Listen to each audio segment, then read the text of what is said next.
symptômes ont commencé vraiment jeune, donc vers l'âge de 5-6 ans. J'avais peur des objets surtout, comme si les lois de la physique, de la nature et tout n'existaient plus. Donc j'avais toujours peur que les objets bougent, que les objets m'attaquent, que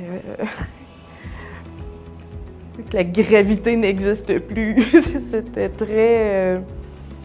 C'était très demandant pour moi de toujours vivre dans cette peur-là, devant cet inconnu constant. Puis ça m'a amené à avoir des idées suicidaires, donc très jeune, ce qui a été particulièrement difficile.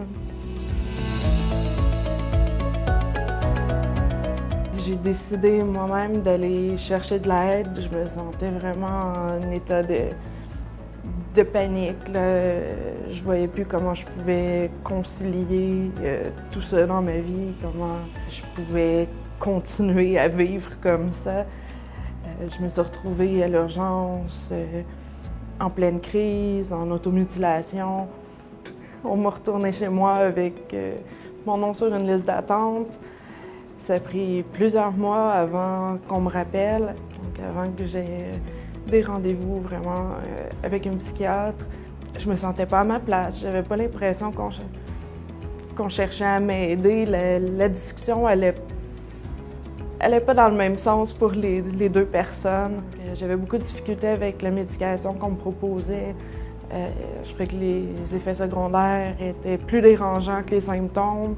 Ça m'empêchait de poursuivre mes activités quotidiennes que j'avais réussi à intégrer dans ma vie. Donc, mon appartement, mon emploi. Si je continuais comme ça, je pensais réellement les perdre cette autonomie-là que j'avais réussi à me bâtir. Donc, j'ai abandonné ma médication. Il est arrivé un miracle. J'étais allée dans une clinique sans rendez-vous pour, je pense, un problème de gorge. Et le médecin de garde m'a proposé d'être mon médecin de famille et de me suivre. Et ce médecin-là a totalement changé ma vie. C'est sûr, au début, quand il a commencé à me parler de médication, j'y allais vraiment de reculons. Puis il a commencé à me parler en me donnant l'image de si mes jambes sont faibles et qu'on me met dans un fauteuil roulant, mes jambes ne pourront pas se renforcer, mais je vais être capable d'aller du point A au point B. Alors que ces mêmes jambes faibles, si on me donne une canne, eh bien, ils vont pouvoir se renforcer, puis les moments difficiles, je vais quand même pouvoir m'appuyer sur quelque chose. Ça m'a fait réaliser que j'avais un rôle à jouer dans mon bien-être, dans ma rémission. Puis de découvrir aussi, bien, j'ai le droit de participer à l'élaboration de mon traitement. Ça a été vraiment une révélation pour mon bien-être. Ça m'a permis ensuite d'avoir des compromis avec mon médecin, de jouer avec des doses moins fortes, mais qui me permettaient de mieux apprendre à vivre avec certains symptômes, en ayant moins d'effets secondaires qui me dérangeaient beaucoup. Ça a été vraiment une partie extrêmement importante. Là, je savais que j'étais autonome, que quelque part je l'avais toujours été et que je pouvais conserver cette autonomie-là et la faire grandir. Je voulais faire des études, j'en ai fait, dans plein de domaines.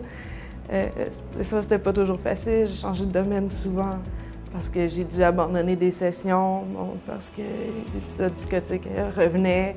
Je me suis remis en doute souvent, de me demander est-ce que je suis vraiment faite pour faire des études?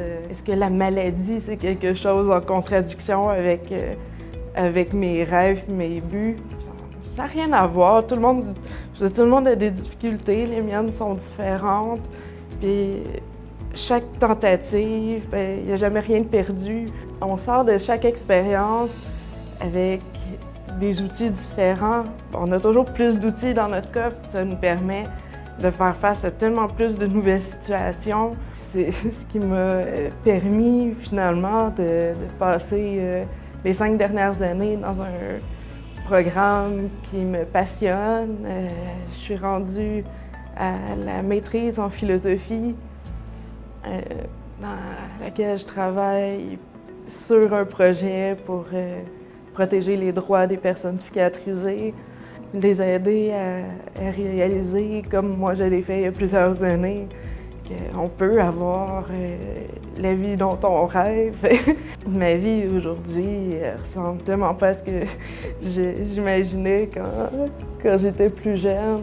Jamais j'aurais pensé me rendre aujourd'hui avec un diplôme universitaire, avoir un condo à Montréal avec mon chum, avoir ma petite famille d'animaux, avoir encore plein de projets en tête, puis de savoir que, ben oui, si je veux les réaliser, je vais être capable.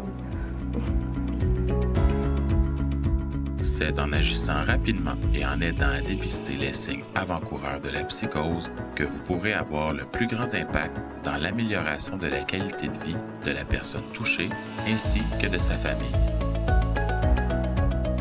Le référoscope est un outil adressé aux parents, aux proches, aux divers intervenants et aux professionnels de l'éducation et de la santé dans le but de les aider à identifier certains signes qui pourraient annoncer une psychose.